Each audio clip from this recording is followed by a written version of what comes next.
that's also kind of a recipe for disaster too, right? Because those two people might not agree on something. Well, what are they going to do? They're not going to talk. They're going to use you.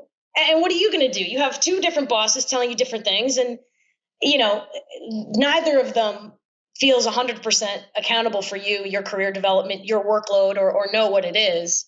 And to me, that just seems like, a little bit of a management cop out. Like, make a decision. Who does this person report to?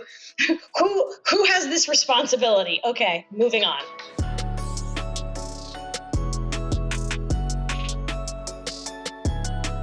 That's incredible. All right, 3, 2, 1.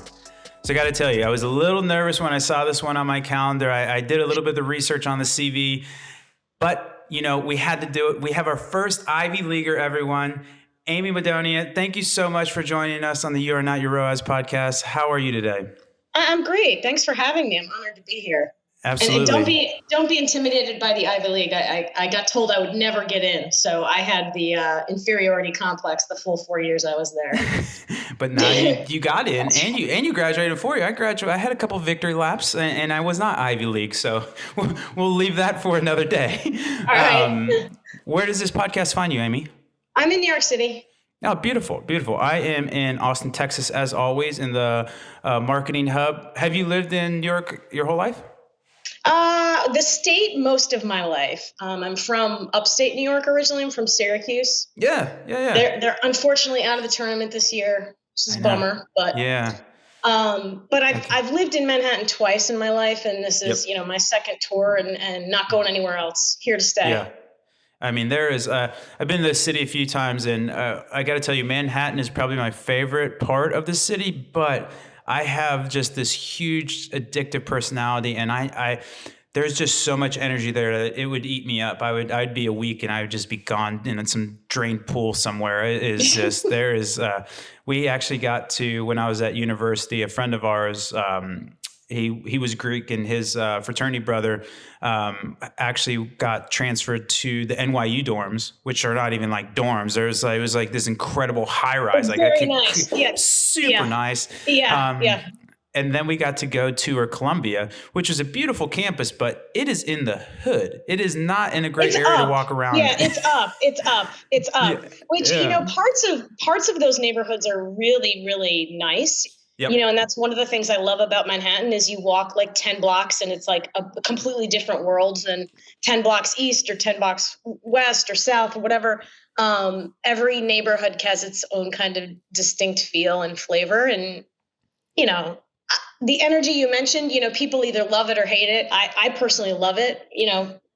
I love it too. I just, even just walking around and riding the subway, seeing what people are doing, what they're wearing, overhearing conversations, as somebody who's just interested in people, it's a great environment to be in constantly. I couldn't agree more. I absolutely loved it, like I said, but I have zero personality for it. And quite frankly, so I came from the Midwest, and the Midwest kind of has like a 2-arm bubble where that shrinks very quickly in the city. What's the 2-arm bubble? I'm not familiar with that. It's about like 2 arms length away from somebody is kind of like an acceptable space that you would give somebody. Personal in the space. City, it's like a hand, if that. People are bumping into you. Yeah, there's a couple places it completely disappears. Subway during rush hour completely 100%. Disappears. Elevators completely disappears. Like, you would think that, 16 people is too many. We can get 2 more in because we got places to go. So.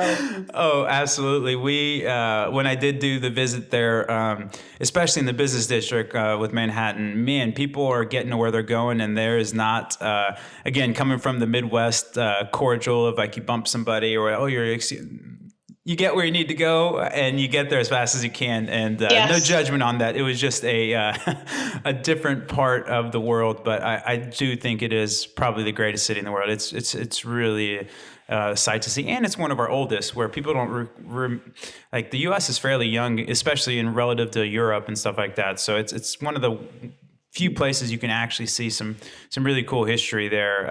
And the museums are sensational. You can't beat them. Even architecture, walking down the street, 100%. I was walking down a street near my apartment, and I passed a church, and it's got, 1892 on it, through 1912. And I'm looking at the thing wondering, is this how long it took to build this thing? And it's still here. And it's just, it's just totally fascinating. Yeah, Never bored here. That's for sure. That's another one where, if you enjoy entertainment or a lot of liveliness, New York is the place to be. So from Cornell, what did you study at Cornell? It's an interesting story. So I was very into art in high school. Yep. Like I wanted to, I got being in upstate New York, I got the Parsons mailer, like with this cool, like design and art stuff on it. Oh, cool. And I was like, Mom, I want to go here. I want to go to Parsons.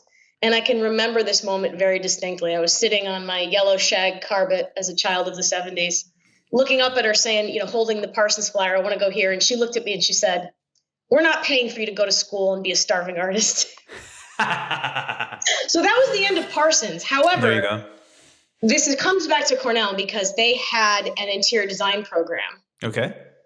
So I was kind of like, all right, well, if I can't go to Parsons, my grades are good. My parents, believe in me, because my guidance counselor was like, you'll never get in there. And so my parents and I kind of compromised, like, this is an interior design program, so there's a little art there. So I got in. I'd love to prove that guidance counselor wrong, because he was one of these guys that, like, the boys in the class could go all the way, could go Ivy, could go Penn, Brown, and the women, it's like, no, you'd be lucky to get into one crummy SUNY. And like, it had such an impact on me. It's funny when you're a kid, once you hear somebody say something, it has such an impact on you. Yes. So the entire time I was in Cornell, I thought I was like an imposter, right? Like I was like, I don't really belong here. Someone's going to find me out. So I studied really hard and I, got really good grades and was doing really well in the interior design program. They have like competitions and I was like, placing in the awards and stuff like that. And it just, I got to the point where there wasn't enough art in it for me, right? Yeah. Like we're up, they run it like an architecture studio. So you're up at 3 a.m. with an X-Acto knife trying to not cut your own fingers off, making models and stuff. Yep. And, I also found out what starting interior designers make in the city, and that was not ain't the path motivating at all. So I didn't stay in interior design. I think, half of my undergrad was in that. And then I studied, believe it or not, facilities planning, which is like HVAC systems and buildings and stuff. Interesting. Very bizarre, very circuitous path. I was never one of those people that was like, I want to be a doctor. I want to be a, whatever. Yeah. Like I just never had that. Actually, I did. I tried that. I was like, I want to be an artist. My mom was like, no. So that, that was the end of that. But yeah, that was my, that was how I got into interior design and how I essentially got out while I was still in school. So that's incredible. So how did connect the dots now to marketing? Yeah. So it's really interesting. I'll connect them to e-commerce actually, because even better. Here's the part that, really made me crazy about interior design. Like, I was always figuring out how to do the projects so they were beautiful and efficient, right? Mm-hmm. Like, one of the models we had to build, we did the CAD drawing and then the model. And, I made something beautiful, but I also made it so when I had to make the model, I could do it in like 3 hours and get the hell out of the studio. Yeah. My counterparts are like, doing these precise things up all night long. And then we got to the point where we're like, picking furniture and stuff. And, you're drawing window mullions in a very specific, precise way over and over again. And I was like, what's a window mullion? It's like the parts of the window that hold the glass in. Oh, like the molding or framing or something like that? A mullion. Yeah. Oh, wow. Mullion, yeah. Don't ask me to spell it. But mullion. So you'll need to spell it for Scrabble. I can't help you there. I'm out. So when I got to that point of like chairs and stuff, and I was like, this is making me crazy. This is stupid, because who am I to say that chair should be pink and not blue? There's no data to support this decision, right? I can make it look good. No question there, no issue. But why blue? Why not red? Like I have no information to really guide this decision. It feels random. I don't like this. This is stupid, right? So many years later, when I found myself in an e-commerce job, I didn't know it at the time, but I took to it like, a duck in water. I was like, okay, because there's an artistic, consumer insights, marketing aspects to everything. And then there's the data part. Yep. So finally, like, okay, I can make good decisions that might be efficient from a traffic standpoint or whatever, but I also have a little data that I can use as a springboard to tie those two things together and do something awesome that works, right? So that's just one of the kind of lucky things, I guess, that worked out about how my brain works, leaving interior design and then finding myself in e-commerce many years later and finding that it really, really suits me well. I love that. And I'm kind of getting the vibe too, where when I encounter very high level marketers, there's usually a mix of system builder, but also this kind of creative, empathetic aspect of like this ethereal, right? Like there's these intangible things of like, how do you delight the customer? That's really challenging to get on a spreadsheet. But at the same time, it's so necessary. But on the other hand, having this hardcore data, and if you just swing into that, it can be kind of, you end up being cold and the experience just comes across insincere. And so living at the confluence of data and creativity and systems is kind of really the show for me, in my opinion. It sounds like your HVACs and your mullions paid off, huh? Yeah, maybe a little bit. And, my father's an engineer, so I probably have a little bit of his, Sure. Brain structure or logical, critical thinking, kind of hardwired into me. But it is true about our industry in that, and I've taught analytics internally, externally, whatever. And it's an important thing to remember that it's never all about just the numbers. Yep. There's kind of 4 parts to analysis. And I went over this in somebody's review just yesterday who's on my team. I'm trying to get this person to kind of grow and develop. Like there's the pulling of the numbers, right? There's the looking at the numbers and saying, this is bigger than this, right?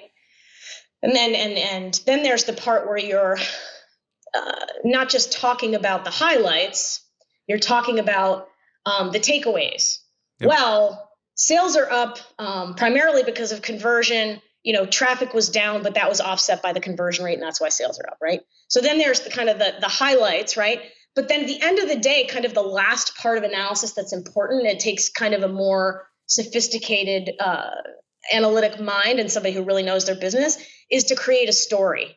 Yes. Right? Like you have to create the story about what's happening with the consumer, with the interface, with the buying process, with the consideration of the purchase and all of that stuff. And that's, I think, in many ways, kind of where the rubber meets the road, because that's how you determine the appropriate next steps for growing sales or for driving a response marketing element and driving consumer demand. So, they are kind of two sides of a coin in that they need to kind of live harmoniously together, kind of that ability to find the story and analyze the data at the same time.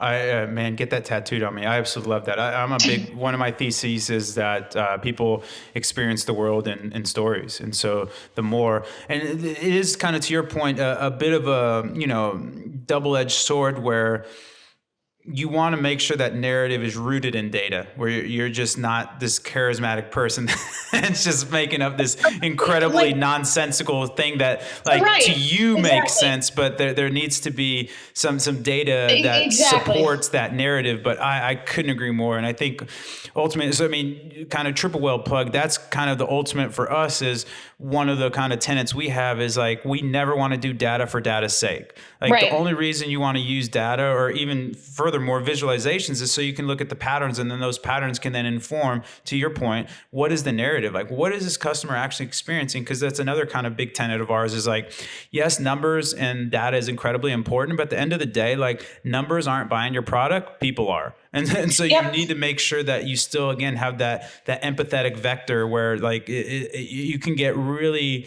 caught in some unique things where data can tell you these things that it's more of an informing and kind of taking you down this path, and then you can put together this whole totality of experience versus to your point, oh, conversion rates up and traffic's down, so we're doing something right or whatever. Like that's helpful, but that's the, like to your point, the first stage in the analysis. But what you need to kind of drill down to it. I love that little 4 stages. That's really cool. Yeah, and I can give you an example too. Like, we have a virtual try-on technology on our site that does all sorts of cool things. And if we look at the numbers, we look at users and non-users. The users of a virtual try-on have a much higher conversion rate. So we see that lift in conversion rate.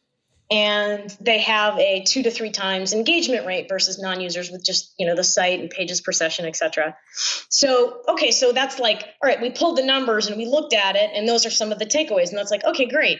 And then as we're going through those KPIs, we're like, really weird. The average order value is lower than, right? So you're like, okay, hold the phone. There's a story here. There's something going on here. We need to look a little deeper, right? So then you'd look at the hypothesis that I had in my head was, okay, if I'm coming to the site and I don't know because Max sells primarily lipstick, right? Yep. I don't know which lipstick shade I want, or if I want to buy anything. Right. I am self-selecting to use the virtual try-on for that tool. It is very likely at least more probable, I am a new consumer or new visitor if I am using. So there's your story, right? So there's your hypothesis. So you test that out. So then you do another round to look at, okay, what's my percent of new versus returning visitors that are using VTO versus not using VTO or virtual try-on. And then you say to yourself, okay, the average order value of my VTO users is actually, if I look at my new people, is still higher than my new people hitting the rest of the site. Yep. So virtual try-on is good for both new and returning. And even though the overall AOV is shifted downward because I have a high percent of new consumers using it, those new consumers still perform better than the rest of the new consumers on my site because their AOV is higher. So then the next steps part is, okay, great. How do I get my new users to use the virtual try-on, right? So then that turns into an action that you can take to grow and drive and optimize your business. So that's where I think it gets really sexy and exciting and fun, because you're like, now I can do something with this. I understand what's going on with the consumer, why they're using this, what they're trying to do, and I can leverage that knowledge and insights to drive my business. Oh, I absolutely love that. And that's one of the things that I think is really important for not only every marketer, really, no matter where you're at on your marketing journey, is to get away from beliefs and to get into more of that thesis-driven framework of like, this is what I think is happening. Here's how I can falsify it, and here's how I can validate it. And then you do that, and then you can kind of keep churning and burning. Because I've found that sometimes when you get into the belief framework, the biases can get really, really challenging to overcome, because it's my idea, or this is my beliefs get emotional. Emotional can kind of start to abstract the logic away. So the way you kind of just took a little data point and then extrapolated that into a thesis that then you could either falsify or validate. I mean, that's high level. Yeah. And you know what? It's just as exciting when you're wrong, actually. Yes. 100%. I think because you never know. I've been doing e-commerce for more than 16 years now. I'm still surprised. Not as often as I used to be, but 100%. And then it's like, okay, wow, this is a brain teaser. This is not what I expected, or this is not as good as I would have hoped, or this should have been good and it's terrible, or whatever the surprise might be. Then it becomes like a little brain teaser and a puzzle, and I'm like, okay, all right, let's figure this out. Totally. So that's the fun part to me is making that story, figuring out what's going on, and then figuring out how to leverage that to grow the business, and then seeing the business grow. Yeah. That's super, super fun. Yeah. And kind of people say they're results driven. That's really how I get my jollies when I'm talking about my work, is actually seeing it happen. Yep, I couldn't agree more. And I think that, and it's also psychologically way easier to have this scientific framework versus trying to be right and wrong, where it's just you're never going to be right all the time. It just is. Even the best, most sophisticated marketers aren't right all the time. It just is what it is. And quite frankly, if you are right all the time, you're probably not taking enough risk, where you're not trying enough things to push the boundaries to find that 10x kind of result versus just these little incremental wins. So I think that's sensational. And a lot of companies and places talk about, oh, you shouldn't be afraid to fail. But I think there is still in many places that kind of, you don't want to kind of advertise or publicize something internally that didn't go well. But, I try to create a culture, at least within my team, where it's, and when I have my company, we're not always going to be right all the time. And that's okay. The important thing is, are we learning from it and doing something different as a result, right? Yes. That's the important part, right? Yep. We're going to have a lot of, to borrow a baseball analogy, we're going to have a lot of at bats here. So this is not one and done. So we're not going to, worry about something not going the way that we thought or we wanted it. And even just to build off that one little bit too, if you're hitting 300 or over 300, you're a baseball god. But if you think about the percentages of that, you're missing 70% of pitches. That's insanity, right? Yeah. And so it's I think that's such a perfect way to put it with that baseball analogy. I should have known you. Are you a Mets or Yankees? Well, I should say I'm not a true baseball fan. I watch Syracuse basketball, and that's really pretty much it. Yeah. But I am Yankees because my husband is Yankees. Yeah. Insane stadium. So, I kind of don't have a choice there, which is fine. Yeah. That's not. It could be worse. It could be worse. I'm stuck with the Cowboys here, and we haven't done anything since the '90s. So it is what it is. Sometimes it's all right. You gotta be true to your team. You gotta be true to your team. It happens. Okay, let's wrap up this main segment with one last question. What piece of advice would you give to aspiring marketers that you wish you received when you're on the come up? I would say kind of follow your passion, right? If some area interests you, go deep, read articles, follow people that work in that sub segment of e-commerce or marketing. You can very quickly, believe it or not, become an expert in something, either within a company or externally with just, good old fashioned hard work, elbow grease, time. And it's an industry where you can learn a lot in a short period of time. Oh, well put. So, take advantage of that, advance yourself. You don't need an Ivy League and you do not need an MBA to do well in this industry at all. Yep. You need, a lot of the same things that you need in other industries. You need, resourcefulness and grit and smarts, but you also have to have kind of persistence and the innate kind of desire to push yourself and learn about things. So whatever your passion area is, go do that. I love that. Go find your passion people and bet on yourself. Fantastic. You made it to the value add segment. Amazing, right. Amy. Let's get a little nerdy. Okay, so what are some of the best parts and what are some of the most challenging parts kind of running your team and kind of running that big team that you have and having all this responsibility and things like that? Can you give me a little color there? Yeah, sure. So, as far as I'll answer this question in two ways, working internally for a company and having a team and particularly in digital marketing, also in e-commerce, the sky's the limit on what you can do. Mm-hmm. So the challenge is balancing the priorities with the reality of your resources and getting your leadership to believe that that's the right thing and that they're along with you. And I've unfortunately or fortunately came up in that cohort when e-commerce was super new. Yep. When I started doing ecom in 2006, it was paid search was new. Yeah. Affiliate was new. Email was oh, this is exciting. People are going to buy online. So my bosses, I probably only had one boss, my very first boss, who was very, very good. Her name's Carol Davis. She's probably still at Hanes Brands. And she taught me everything. Every boss I had after that, I knew more than they did as far as e-commerce is concerned.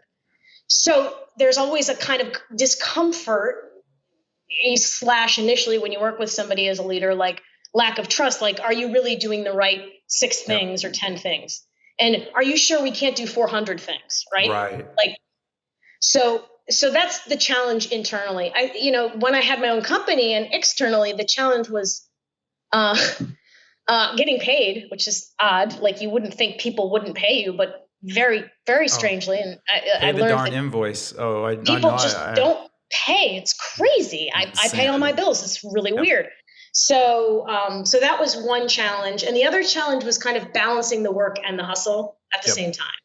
It's like you always have to hustle to be getting more work, but you also have to do the work you have right now. And because it was just me for those 4 years, I hired somebody right at the end. There was always that tension of doing those two things at the exact same point in time. So, I think about my corporate life and my life as an entrepreneur, as a CEO of my own business. As my corporate life, I feel a little more stress in terms of there's 4,000 things. Let's do 400 of them. No. Let's just do 10 and do them well. Exactly. These are the 10 important, right? And so there's the stress of trying to manage that and retain a team, et cetera, versus when I had my own company, I'd call it pressure. Which, it took me a while to realize those are very different things, like stress and pressure. Like stress from resources limited and time limited. Pressure from you've got to get more work and you've got to do this work right now. I like that a lot. And, I'm one of these people that when I'm anxious about something, I just don't sleep. I'll wake up at like 2 and that's it. Bing, I'm up. When I do that now as somebody within a company, I have a lot less kind of power to influence and change things with, big organization, a lot of cooks in the kitchen. When I felt that pressure, of my own company, it was easy. I woke up at 2, bing, ready to go for the day. I would just start hustling. It was very easy, like sending emails or doing work, either one. So it's just really interesting to kind of think back about the differences in those two scenarios and how they, put pressure on you in different ways. I love that stress and pressure bifurcation.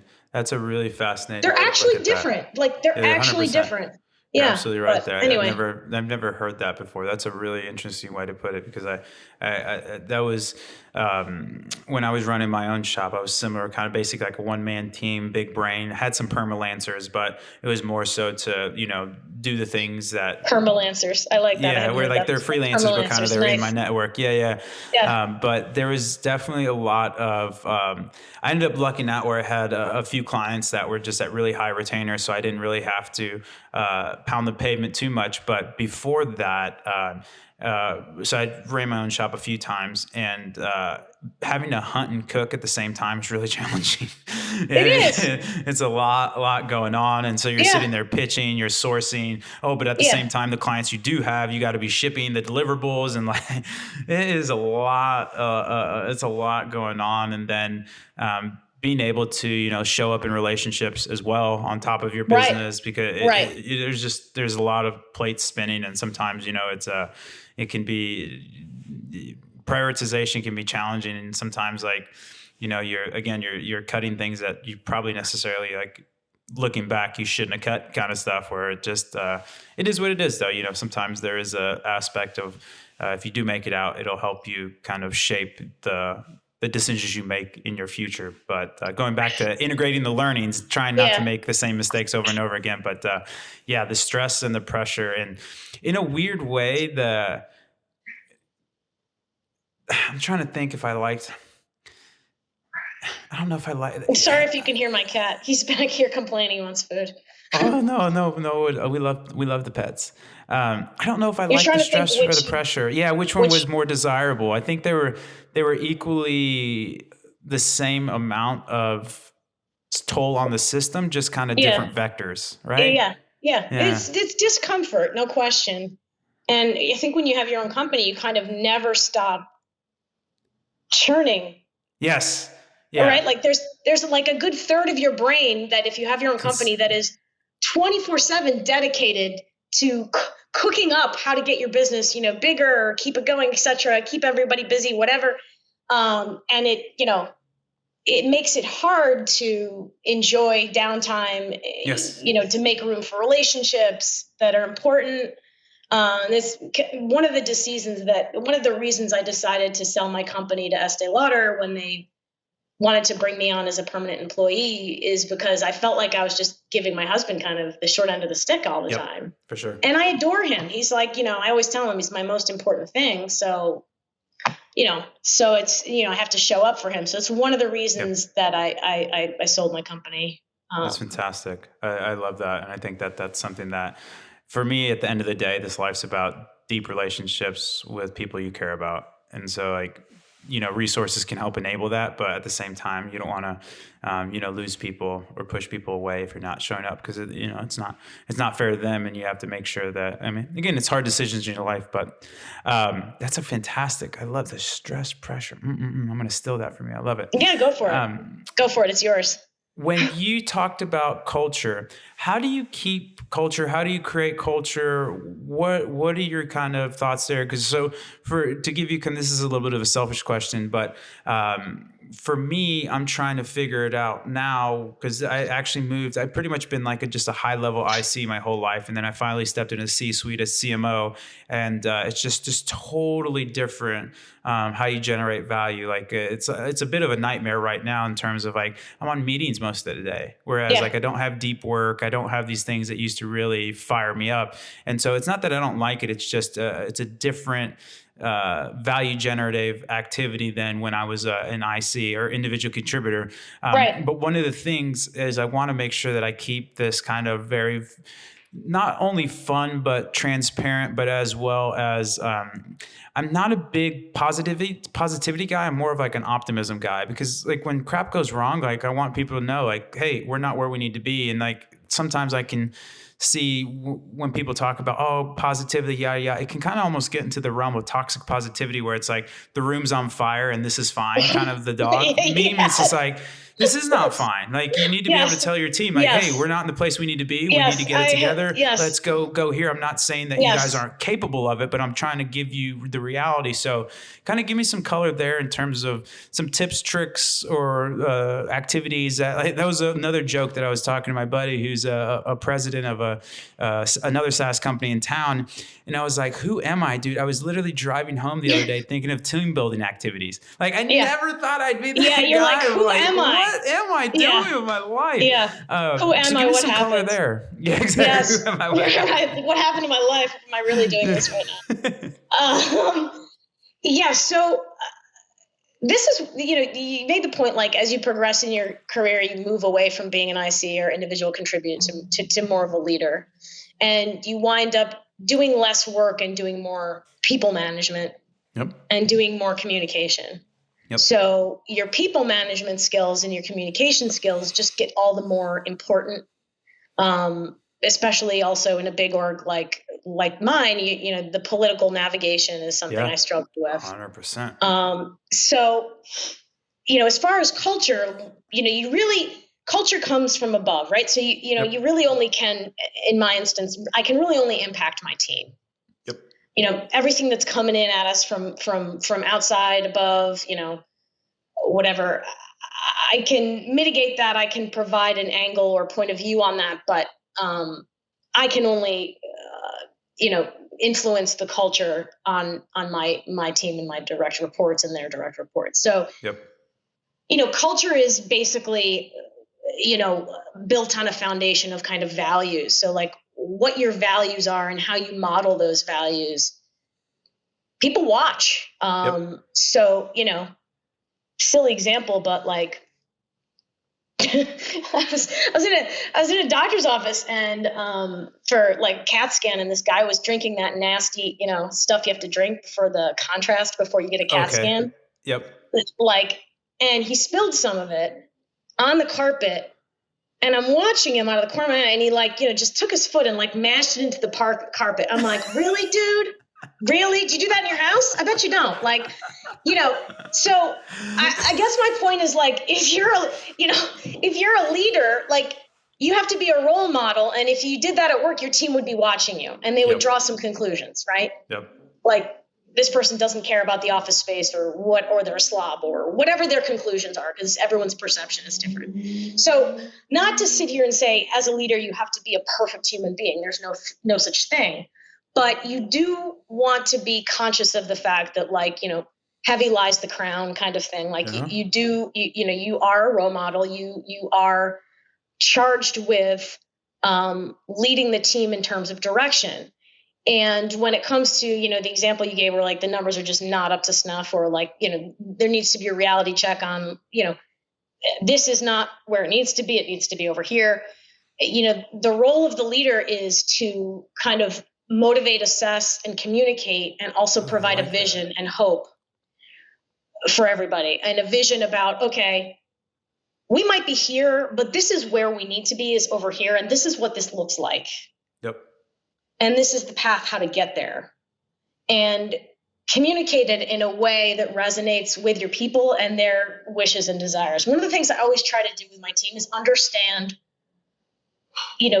as much about them as I can, because not everybody brings their full 360 degrees self to work, right? You can't, obviously. Yep. As much as I'd love to, right? Like, can't be swearing at work and stuff, as much as I love swearing. So, the part that you can learn about people and their motivations is the important part that you need to speak to as you craft that vision, and then you talk to them one-on-one about the pieces of their work and what needs to change. And it's amazing how powerful it is to, instead of asking for something like, I need you to do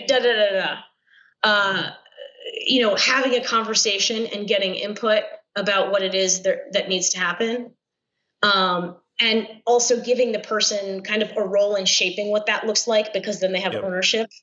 Yep. I totally love that. I mean, these are all just little things that, I've learned. And I think the most important thing is, treating people well, as human beings. Sounds silly, right?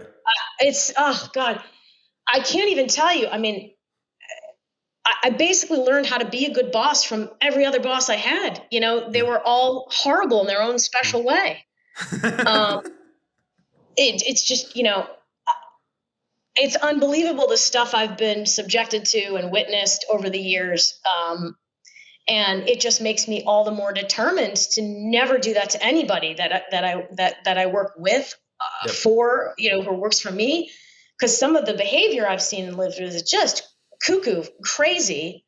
I can't even watch the show Office Space because it's too PTSD for me. Like when that stuff really happens, when that messed up stuff really happens and you're actually there, it's really not comfortable at all. The show is funny, I'm sure, but I can't even watch it.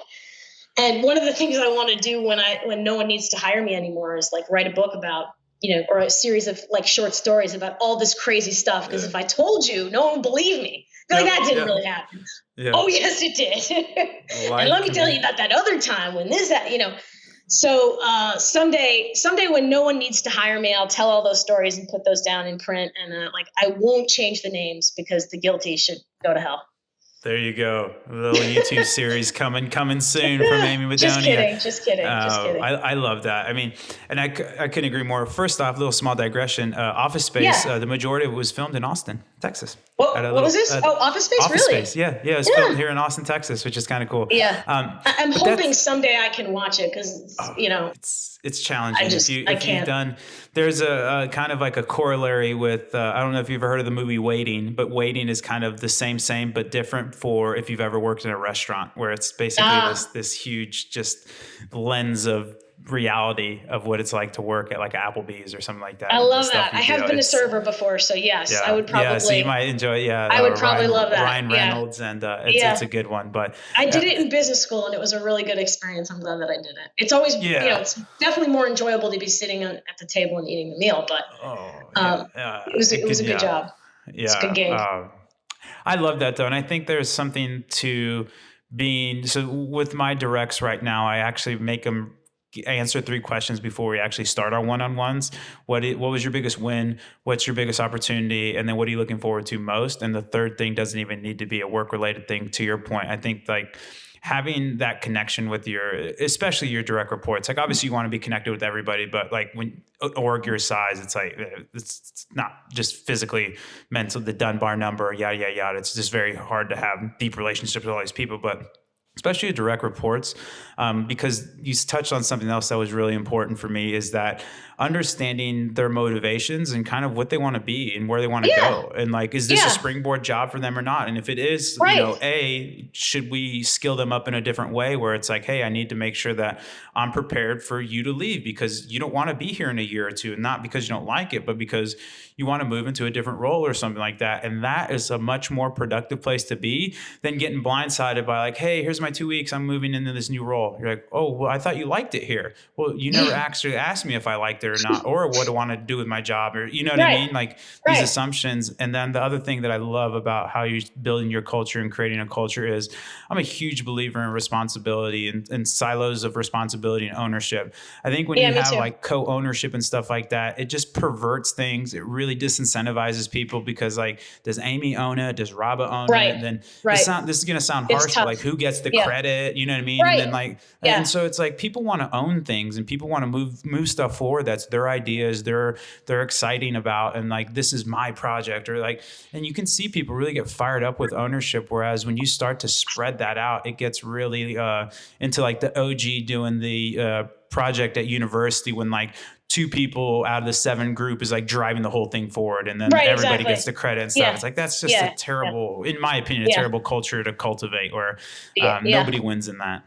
Yeah. A lot of companies believe in this dotted line structure too, for reporting standpoint. So you might direct line into somebody, and then you have like a dotted line to this person over here. Yeah. That's also kind of a recipe for disaster too, right? Because those 2 people might not agree on something. Well, what are they going to do? They're not going to talk. They're going to use you. And what are you going to do? You have 2 different bosses telling you different things, and neither of them feels 100% accountable for you, your career development, your workload, or know what it is.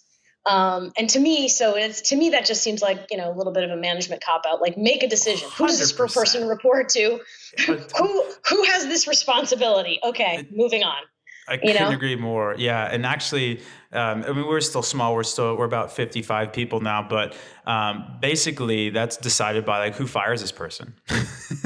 Like, it sounds harsh, but like it was actually a very easy mental model where it's like, okay, cool. If somebody's going to terminate this person, who is terminated? Okay, cool. That's who they report to. Like, simple as that. Like, get it done. And because I agree that dotted line stuff is, it seems like just another way to add a class to the MBA curriculum, in my opinion. Yeah, and MBAs too, like, they at least when I went, which is like a long time ago now, like they used to do everything in groups. So you have like a study group that you did like all of your projects with. Well, that was also a nightmare because we had one guy whose MBA was paid for by Bank of Country, I won't name, but like that guy couldn't care less. He talk about like, we would sit down to do a project and he was out getting a Snapple for 3 hours, and we're like, dude, what?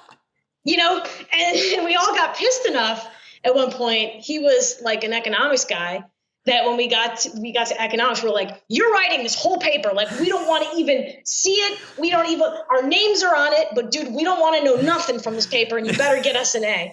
And he did the paper and he got us an A. Amazing. Oh, wow. But anyway, like, they do that in business school to set you up and get you ready for having to work in groups like that. Yeah. Because it happens in large orgs like constantly. Yeah. And it's tough. It's tough. There's always personalities. There's always, the question of who gets credit, and that's tough. That's tough. It is tough. And I think too, and we'll wrap this up, is I think it can be really challenging on kind of meritocratic people where they just want to build and they just want to do. And then then now you're throwing in like these political layers and all these things that like, it just doesn't fire them up. It's like, I want to build and get into the data and extract insights and then build a plan and then execute that plan. And now I have to like, it's different value vectors that a lot of times kind of higher level ICs just their brain explodes, where it's just like, why am I wasting my time on this? Can't I be doing something value generative versus this? This can't be the path. Yeah, and 2 other things I'll add on the culture point. And motivation, I guess, to the extent that I can craft people's jobs to give them more of what they like and want to do and are motivated to. Love that. Like, that's killer when you have a little bit of leeway to do that. So that's one thing. And then the other thing is that, like, because you're setting the culture for your team or your company, depending on your position, you do have license to decide when things are relaxed and when you can shoot the bull, and people are going to follow your lead. Yep. So, it doesn't have to be this, we're going to spend a day on team building and, or, Saturday night, I want you to come to this work event. Like, really? Great. Who's thrilled about that? Nobody. We all have to go, obviously, but like, there's ways you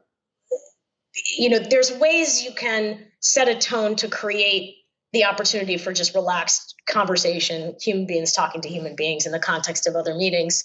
And I'm always a big fan of like, doing something relaxed, either on a regular cadence that's either in the office or very close by and convenient to the office at the end of a day. So people aren't traveling or taking time away from their weekend for, you get to know everybody as human beings. I mean, that's what we're on the planet for, is to be human beings. So super important. I love that. Well, Amy, you've been such a gem, but now I got to take you through the ringer. It's rapid fire time. Are you ready? Let's do it. I am ready. More than ready. Okay. Overrated, underrated, horseback riding. Oh my God, it's underrated. I got so spazzed out by like that was the first thing you came with. I said the wrong thing. Totally underrated. Okay, because you're a big equestrian gal, right? Everybody that has kids, I am an equestrian person. Everybody that has kids, have your kids ride horses. It's the best. Like, their teammate outweighs them, and the teammate does not speak English. What is cooler than that? Like, I love it. Talk about learning a lot about life from being on a horse. If you have kids, consider it, please. Underrated. Makeup, overrated, underrated. Ooh. Underrated. Ooh, I like it. Yeah. The history of natural science, right? It's natural science, or I forget what the order is. The one with the big whale. The history of natural science. Yeah, the big whale one in New York. It's the history of natural science, the right? Museum of Natural History. That's the one. Sorry, I knew. I ad-libbing here, moving. That's right. Yes, that overrated, underrated. God, I haven't been there in so long. I'm going to say underrated. Okay. Oh, 3 underrateds in a row. I like it. Yeah. Times Square, overrated, underrated. Ooh, overrated. Ooh. Have you done New Year's Eve there? Overrated. Oh, it's terrible.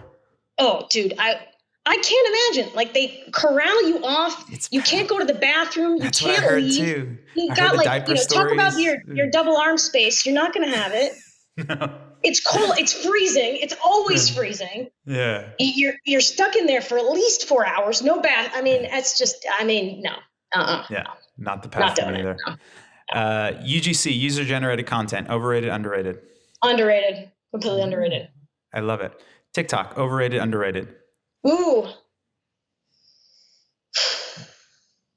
Gosh. I might go with a little bit overrated. Okay.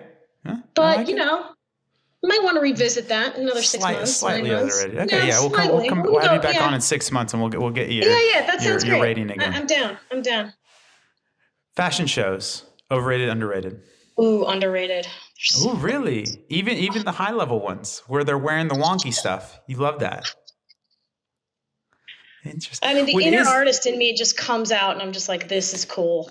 What is fascinating to me about that is, in the weirdest way, like the lay people can't see it, but those high-end fashion shows actually trickle down to what you wear.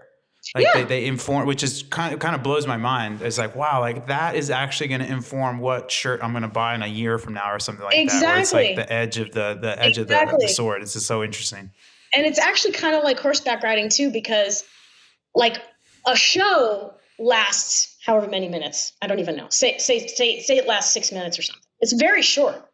But all the prep and work that goes into that season is just massive. Even the picking of the accessories and the one element of a belt that somebody's wearing or whatever. Horseback riding is the same way. You're on that horse a very small percentage of the time that it took to get there. Get the horse, taken care of. He's got the farrier. He's got the dentist. He's got the bed. He's got his shots and his worming and his all that. And then you got to get him ready and you got to cool him out and And you're actually on the horse or showing for you're riding over fences for 2 minutes and it's over. That is interesting. Super what an interesting exciting analogy. High fashion and equestrian. Only you, Amy. Only you can make that connection. Oh my God. 2 of my favorite things ever. I didn't even know we would be getting there. Favorite thing to do in New York? Ooh. Observing people. People watching. Love it. Yeah, like just, even I mentioned this earlier, like even on the subway, because you're so close to people, like you can see what they're wearing. You can see what they're looking at on their phones. It's just like a fascinating, I guess it's because I'm a marketer. It's like a fascinating psychological piece of information about like, I don't know. I can't articulate it very well, but like watching people and trying to understand them and their motivations is just really, really interesting. I'll never get tired of it. I love it. And a great place to people watch, and fantastic parks to people watch at as well. Yeah, completely. All across Brooklyn and Manhattan and everywhere. Yeah, beautiful. Yep. Favorite place to travel to and why? Oh, God. We went on a trip in 2017 to Turks and Caicos. Ooh. That was lovely. And so I'll probably say that. My husband knows I love horses, and he actually took me on like a beach horse ride thing. Oh, wow. Where we actually took the horses in the water. That's cool. Was, like my head exploded because I love the ocean. So I was like, and the food was really good, beach, so that's kind of all I need on a vacation. That's the beautiful water there too, right? Crystal clear. It was like this beautiful, crystal clear aqua blue color. Just unbelievable. I love it. Nature's swimming pool. Favorite way to spend your time? Riding horses. Oh yeah. I love it. Yeah. That's incredible. Yeah. If you could have, so this is the last one. So bulk up. If you could have dinner with 3 people, dead or alive, fictional or non-fictional, who would they be? You're at a 4-person table. You're sitting at the head. You get to invite 3 people. Who are they? I was hoping you'd ask me this because I actually I watched your other pods. You cheated and you prepped. Oh, you look at the Ivy Leaguer coming out on you. Yeah, I know. I'm a nerd. I can't help it. So I'm going to name Stephen Colbert. Yep. Comedian named Louis Black. I don't know if you're familiar with him. Yep. He's hilarious and super smart. Very dry glasses, but hilarious. Yeah, and he gets like all worked up and crazed about like stupidity happening in the world, and that's exactly how I am. If you can picture it. And then the third seat, I can't decide if it should go to Bill Burr, who's another comedian I absolutely love, or my husband. Because I adore him. Like they might have to flip for it. I don't know. There you go. Not that they both want to be there. All comedians is Colbert's comedian-ish journalist. Exactly. So we'll put him in like kind of the journalist category and 2 comedians. I love it. It's a great pitch. Humor is definitely underrated. Like everybody needs to laugh. Like life's too short. So I totally agree. And not only that, it's such a disarmer.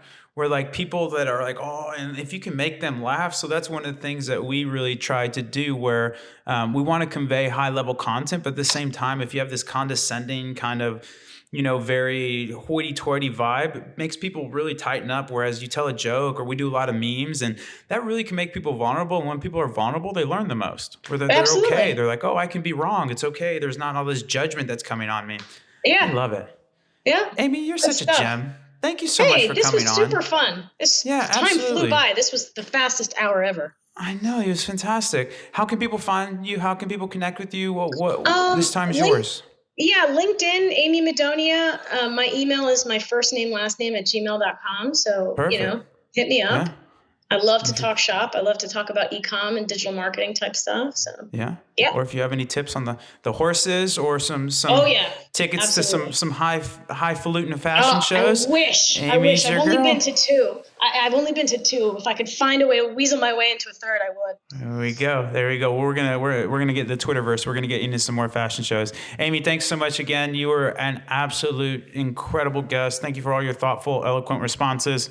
If you do want to get more involved with Triple Whale, we're trytriplewhale.com. You can sign up there. We are also on the Twitters @triplewhale. And then I would be remiss not to mention we have a fantastic newsletter that you can sign up for called Whale Mail.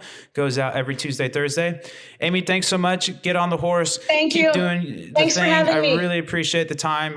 Again, one of my favorite pods. You were absolutely incredible. If you're ever in Austin, give me a shout. And that's 29 in the books, folks. We'll see you on the flip.